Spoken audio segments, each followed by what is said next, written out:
The Ledosians laughed at Earth's pathetic weapons, not realizing humans had built them as decoys. As the massive Ledosian warship Nexus Prime effortlessly glided into Earth's orbit, its advanced technology rendering human defenses useless, humanity's fate hung in the balance. Captain Pixis, the seasoned Ledosian commander, led his delegation to the United Nations headquarters in New York, his arrogance palpable as he strode into the chamber filled with Earth's military leaders.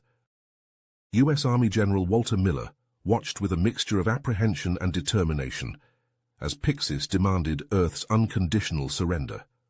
The alien commander's cold reptilian eyes swept across the room, his voice dripping with disdain as he extolled the superiority of Ledosian weapons and technology. To drive his point home, Pixis raised a small device and pointed it at the window. In an instant, a nearby skyscraper crumbled into dust, its destruction a chilling demonstration of alien power. Despite the display, Earth's leaders stood firm. General Miller's jaw clenched as he refused to capitulate, his resolve echoed by his colleagues. Pixis, amused by their defiance, issued a challenge. "Show us your best weapons, humans. Let us see what pitiful defenses you possess." With a nod from his superiors, General Miller led the Ledosian delegation to a nearby military base. There he presented an array of Earth's most advanced conventional armaments, sleek fighter jets, imposing tanks, and silos housing nuclear missiles. As the aliens examined each weapon, their laughter grew louder and more mocking. Pixis ran a hand over the smooth metal of a tank, his touch almost gentle. "These primitive toys wouldn't even scratch our armor," he sneered. His delegation joined in, their laughter a cacophony of derision. "We will begin our conquest in 24 hours, starting with your largest cities. Prepare yourselves for the end of human civilization." As the aliens departed, leaving a wake of fear and despair, General Miller's communicator buzzed. The message was brief, classified, and urgent. "Report immediately to a top-secret facility deep within the Rocky Mountains." His heart racing, Miller boarded a hypersonic aircraft, its speed betraying a level of technology far beyond what had been shown to the Ledosians. Upon arrival at the hidden base, Miller was escorted through layers of security to a vast underground hangar. There he met Dr. Eleanor Kovacs, the lead scientist of Project Prometheus. Her eyes gleamed with a mixture of excitement and trepidation as she revealed the truth that would change everything. "General Miller," Kovacs began, gesturing to the array of advanced weaponry surrounding them, "what you showed the Ledosians was a carefully crafted deception. These are our real defenses." Miller's eyes widened as he took in the sight of sleek, otherworldly weapons and technology, far beyond anything he had ever imagined. Kovacs explained that these secret arms incorporated reversed-engineered alien tech from a UFO crash discovered decades ago. Humanity had been preparing for this moment in secret for years, biding their time and perfecting their hidden arsenal. "We needed the Ledosians to underestimate us," Kovacs continued. "Now, with the element of surprise on our side, we stand a fighting chance against their invasion." As Miller absorbed the magnitude of this revelation, he realized the true extent of humanity's hidden defenses and the intricate plan to repel the Ledosian attack. The fate of Earth now rested on the success of this elaborate deception and the effectiveness of their secret weapons against the overconfident alien invaders. The stage was set for a battle that would determine the future of humanity. The Ledosians had laughed at Earth's apparent weakness, but they were about to learn a crucial lesson. Never underestimate the ingenuity, resourcefulness, and determination of the human race. General Miller's mind raced as he absorbed the implications of Dr. Kovacs' revelation. The vast underground hangar hummed with activity, technicians and soldiers moving with purpose around the advanced weaponry that would soon be Earth's salvation. Dr. Kovacs consulted her tablet. "We're initiating global mobilization now. Underground bases are activating worldwide, and our orbital platforms are coming online." A lieutenant approached, offering Miller a secure communications device. "Sir, we're receiving confirmation from bases across the planet. Hidden arsenals are reporting ready status." Miller nodded, feeling a surge of pride in humanity's secret preparations. He turned to Kovacs. "And our ships?" "Launching as we speak," she replied, gesturing to a large holographic display. It showed the Earth surrounded by blinking lights representing their cloaked fleet emerging from concealed ocean hangars. The general watched in awe as the stealthy vessels took up defensive positions around the planet. Years of covert training had prepared Earth's best pilots for this moment. As the 24-hour deadline approached its final minutes, tension mounted in the command center. Technicians monitored global communications, tracking the Ladosian warship's movements. Miller's heart made. "They're right on schedule, arrogant bastards." On the main screen, they watched as the massive alien vessel loomed over the New York skyline. Its weapon systems glowed ominously, preparing to unleash devastation. "Now," Miller commanded. Dr. Kovacs nodded to a technician, who pressed a series of buttons on his console. Across New York, hidden EMP generators surged to life. The effect was instantaneous. The Nexus Prime's lights flickered and died, its engines sputtering as it began to list heavily to one side. "Direct hit," someone shouted, and a cheer went up in the command center. Around the planet, Earth's hidden defenses sprang into action. The orbital platforms decloaked, their energy weapons charging. In orbit, the human stealth fleet revealed itself, catching the Ladosian support ships completely off guard. The main display lit up with dozens of engagements. Human vessels, their technology a match for the Ladosians, tore through the alien fleet. Plasma torpedoes and energy beams crisscrossed the void of space, each hit sending debris spinning into the darkness. On the ground, hidden bunkers opened to reveal squadrons of advanced fighters and mechs. These units, their designs a seamless blend of human innovation and reverse-engineered alien tech, rose to meet the Ladosian ground forces, now desperately trying to deploy from their failing mothership. Miller leaned forward, watching the small craft's trajectory. "Intercept it, I want him alive." Moments later, Major Jack Harper's voice crackled over the comm. "This is Raptor 1, I have eyes on the target." The command center fell silent as they listened to Harper's pursuit. The ace pilot's voice was calm and focused as he maneuvered his advanced craft behind Pixis's pod. "Initiating capture sequence," Harper reported. There was a brief pause, then, "Target secured, returning to base." A round of applause broke out, quickly stifled as Miller raised his hand. "Good work, everyone, but this is just the beginning. Dr. Kovacs, what's our status on capturing Ladosian tech?" Eleanor consulted her datapad. "We've already secured several of their ships. Our teams are working on extracting and analyzing their systems now." Miller nodded, his mind already racing ahead to the next phase of the war. "How quickly can we incorporate their tech into our defenses?" "It's hard to say," Kovacs admitted. "But with what we've learned so far, I believe we can make significant improvements before their next attack."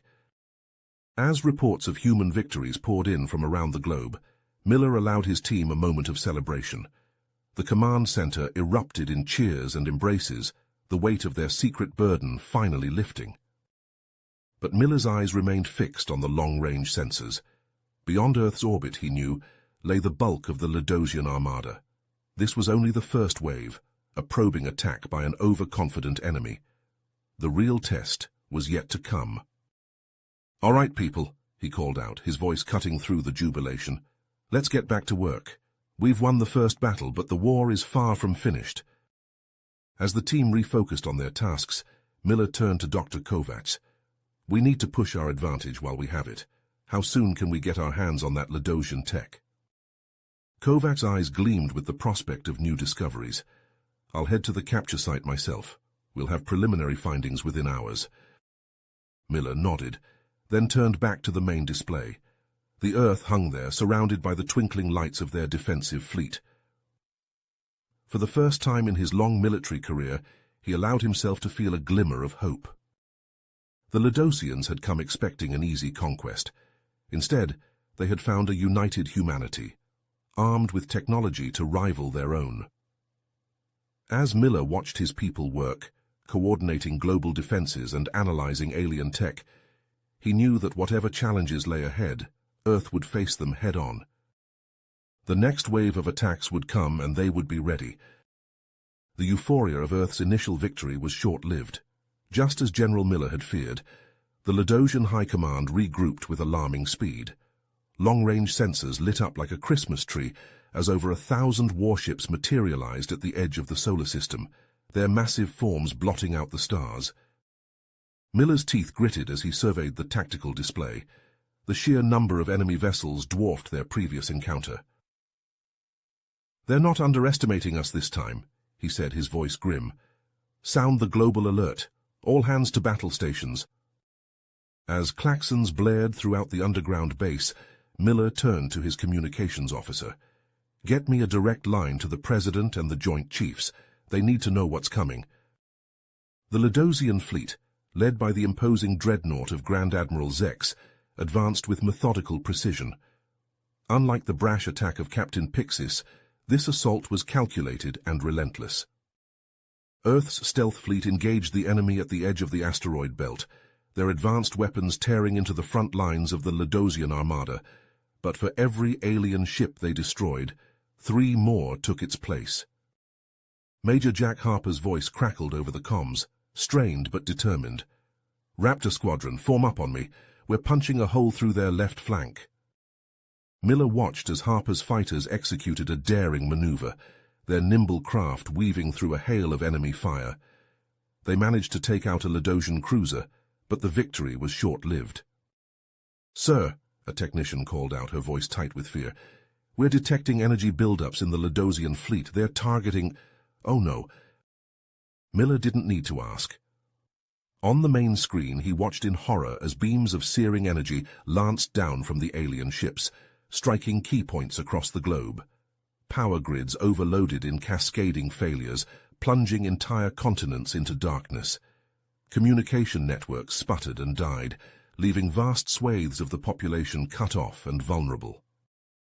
"They're targeting our infrastructure," Dr. Kovacs realized, her fingers flying over a tablet as she analyzed the attack pattern. "Water treatment facilities, power plants, communication hubs. They're trying to cripple our civilization." Miller's mind raced, assessing options that dwindled by the second. "Kovacs, what's the status on that Ladosian tech we captured?" Elena shook her head, frustration evident in her voice. "We're making progress, but it's slow going. Their systems are incredibly complex. We've managed to reverse engineer some of their shield technology, but implementing it on a large scale will take time we don't have." "Sir," the comms officer interrupted, "I have Colonel Sarah Chen on the line. She's reporting from Paris." Miller nodded, and Chen's face appeared on a side screen. The colonel's uniform was smeared with dirt and what looked like blood, but her eyes were clear and determined. "General," she said, the sounds of battle echoing behind her, "the Ladosians have established a beachhead outside the city. We're organizing resistance cells, but we need support." "Hold your position, Colonel," Miller ordered. "We're working on a counterattack. What's the situation on the ground?" Chen's image flickered as an explosion rocked her position. "It's bad, sir. The aliens are pushing into major population centers. We're using guerrilla tactics, hit-and-run strikes, but they have us outgunned. The civilian casualties—" She paused, swallowing hard. "They're mounting fast." Miller nodded grimly. "Do what you can, Colonel. We'll get you reinforcements as soon as possible." As Chen's transmission cut out, Dr. Kovacs approached Miller, excitement breaking through her fatigue. "General, I think we've got something. The Prometheus project just came online with a new weapon." Hope flickered in Miller's chest for the first time since the Armada appeared. "Can we deploy it?" Kovacs nodded. "It's charging now. We should be ready to fire in 10 minutes. Those 10 minutes felt like an eternity, as Miller watched the Ladosian forces push ever closer to Earth. Major Harper's squadron had been forced to retreat, their numbers cut in half. The ground battles were turning into slaughters as alien troops landed in major cities worldwide. "Excalibur cannon at full power," a technician announced. Miller leaned forward, his entire body tense. "Target the Ladosian flagship. Fire when ready." A beam of blinding energy lanced out from the far side of the moon, cutting through space like a cosmic spear. It struck the Ladosian dreadnought dead center, the antimatter reaction tearing through shields and hull alike. The massive ship split in two, secondary explosions rippling along its length. Cheers erupted in the command center as two more beams lashed out, destroying a pair of Ladosian cruisers. For a moment, it seemed the tide had turned. But Grand Admiral Zex hadn't become the leader of the Ladosian armada through poor tactics. Within minutes, the alien fleet had adjusted, their ships suddenly shimmering with a new type of shield. Energy-absorbing technology, Dr. Kovac muttered, analyzing the readings. They're adapting faster than we anticipated. Miller watched as the next Excalibur blast dissipated harmlessly against a Ladosian destroyer. The aliens pressed their advantage, their troops establishing footholds on every continent. As the situation grew increasingly dire, a junior officer approached Miller, his face a mix of confusion and hope. "Sir, we're receiving a transmission from a Ladosian ship. They're requesting to speak with you directly." Miller frowned, suspicion warring with desperate curiosity. "Put it through." The screen flickered to life, revealing the alien face of Sub-Commander Lyrax. The Ladosian's expression was hard to read, but there was something in his eyes that looked almost like fear. "General Miller," Lyrax began, his translated voice oddly hesitant, "I represent a faction within the Ladosian fleet that believes this war is a mistake. We wish to defect and offer our assistance to Earth." Miller's mind reeled at the implications. Could this be a trick? Or had they just been thrown the lifeline they so desperately needed? Lyrax's multiple eyes blinked in rapid succession. "Because, General, there is something your people must know. The Ladosians, we are not the apex predators we claim to be. We are running, using conquered worlds as buffer zones and resources." "Running from what?" Dr. Kovac asked, stepping into view of the transmission. Lyrax's answer sent a chill down Miller's spine. "From something far worse than us, something that makes this war look like a mere skirmish. And it's coming, General Miller. We need each other if any of us hope to survive." As klaxons blared and reports of new Ladosian landing zones flooded in, Miller found himself facing a decision that could alter the course of not just the war, but potentially the fate of humanity itself. The battle for Earth had suddenly become part of a much larger, more terrifying conflict. And they were woefully unprepared. Unprepared for what was coming. Miller's mind raced as he processed Lyrax's words. The command center fell silent, the weight of this revelation settling heavily on everyone present. "What exactly are we facing, Sub-Commander?" Miller asked, his voice steady despite the churning in his gut. Lyrax's multiple eyes blinked rapidly, a sign of distress. "They're called the Kraxon, a species so advanced, so ruthless, that they make us look primitive by comparison. We've been fleeing from system to system, always one step ahead of them. Earth was to be our latest refuge." As Lyrax began detailing the Kraxon's technological prowess, Miller turned to his communications officer. "Get me a secure line to the President and the Joint Chiefs. We need to reframe our entire strategy." Within minutes, Miller found himself outlining the situation to Earth's leaders. The conference call was tense, filled with disbelief and heated debate. Miller shook his head. "With respect, Madam President, I don't think we have that luxury.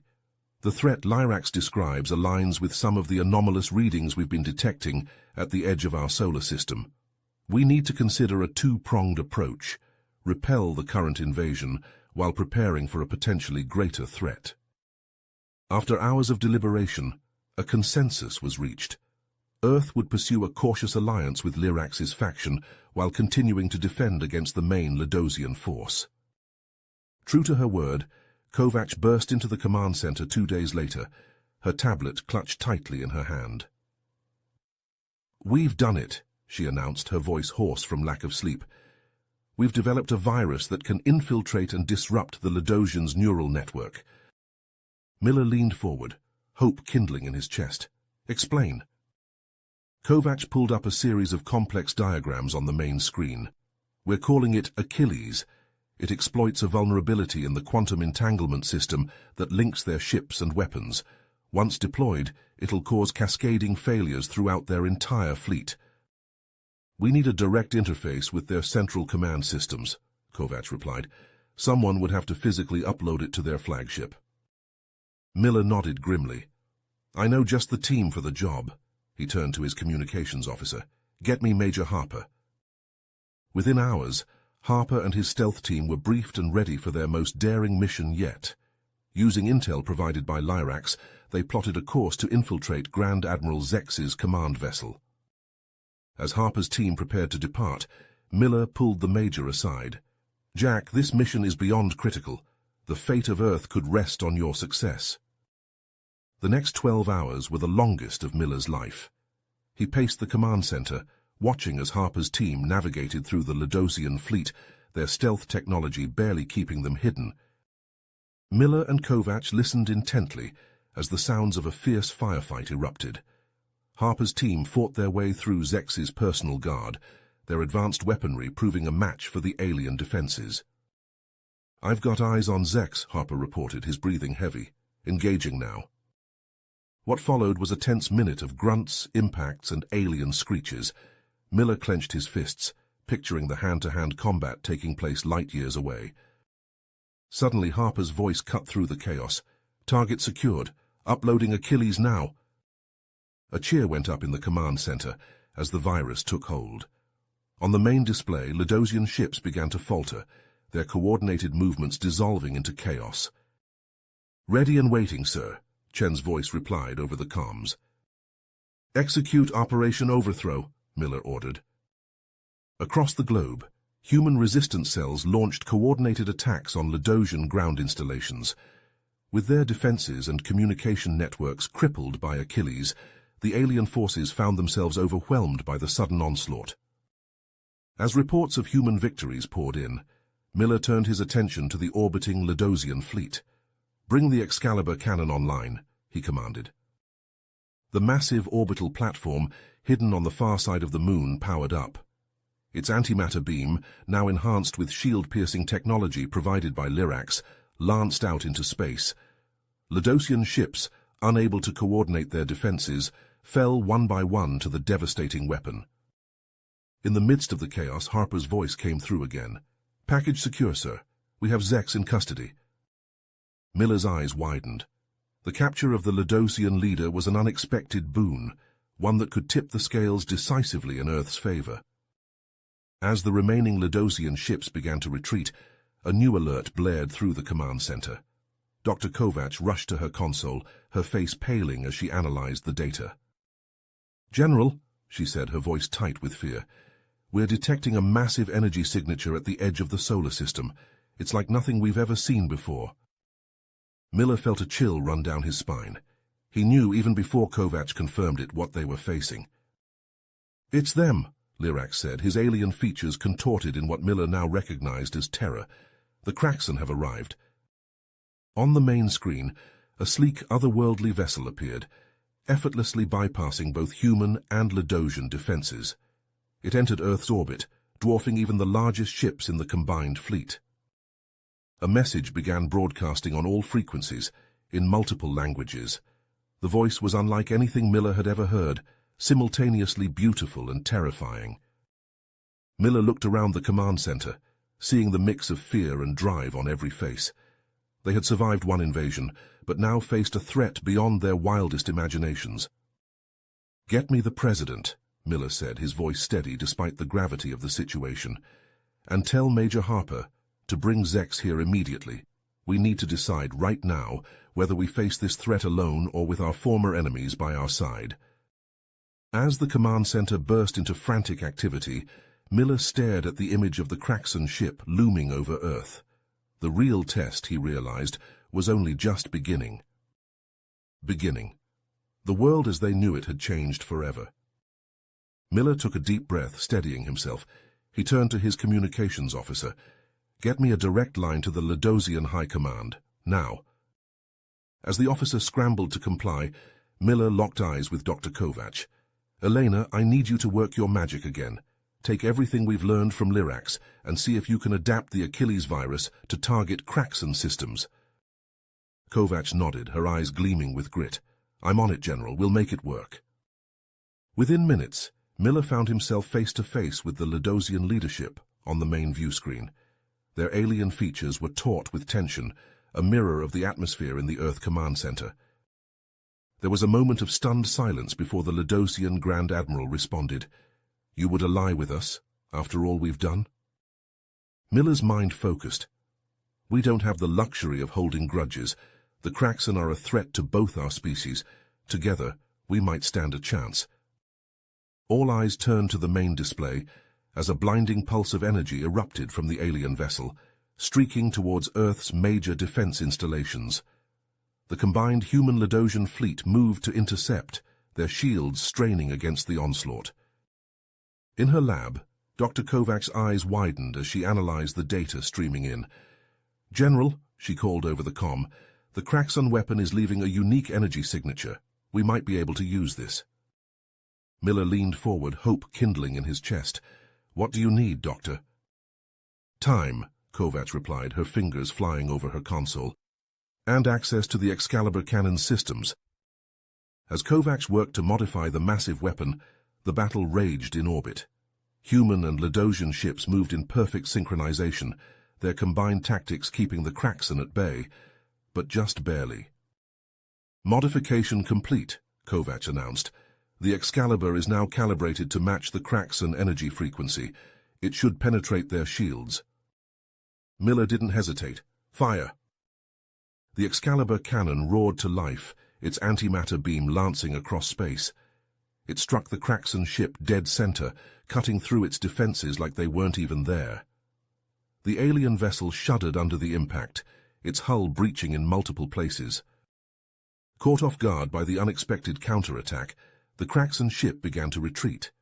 But Major Harper, now piloting the lead interceptor, wasn't about to let them escape. "All ships form up on me," he ordered. "We're going after them." As the space battle unfolded, Colonel Chen coordinated with resistance cells across the globe. Hidden ground-based energy weapons, originally meant to combat the Ludosians, powered up in unison. Their combined firepower streaked skyward, further battering the Kraxan vessel. In the midst of the chaos, Dr. Kovacs' voice cut through on the command channel. "The adapted Achilles virus is ready, but we need a direct interface with their systems." Harper's grim smile was audible even over the comm. "Already on it, sir." Using a stealth ship equipped with Ludosian cloaking technology, Harper maneuvered through the debris-filled space around the damaged Kraxan vessel. With practiced precision, he docked with the alien ship, his team moving swiftly to upload the virus. The effect was immediate and devastating. The Kraxan ship's weapons fell silent, its propulsion systems sputtering out. As the combined fleet surrounded the crippled vessel, Miller opened a channel. For a moment there was only silence.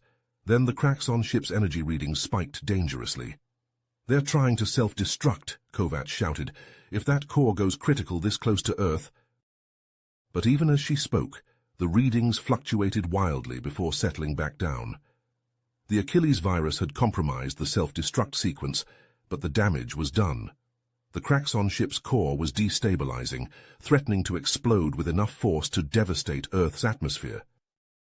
Captain Pixis's voice cut through the tension. "General Miller, if we use our tractor beams in tandem, we might be able to push the Kraxan ship out of orbit before it detonates." What followed was a desperate race against time. Human and Ludosian ships strained their systems to the limit, slowly but surely guiding the failing Kraxan vessel away from Earth. Major Harper and his team, still aboard the alien ship, worked to delay the core overload for as long as possible. As they reached the edge of the solar system, Harper's voice crackled over the comm. "We can't hold it any longer. She's going to blow." The combined fleet scattered just as the Kraxan scout ship exploded in a spectacular burst of energy. For a brief moment, it shone brighter than any star in Earth's sky, before fading into the void. As the battered fleet limped back to Earth orbit, a stunned silence fell over the command center. They had done it. Against adversity, humanity had faced down not one but two alien threats, and emerged victorious. Miller allowed himself a small smile before turning to his staff.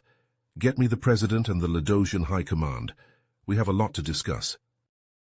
In the days that followed, Earth's leaders met with their Ladosian counterparts to hammer out the details of a lasting peace.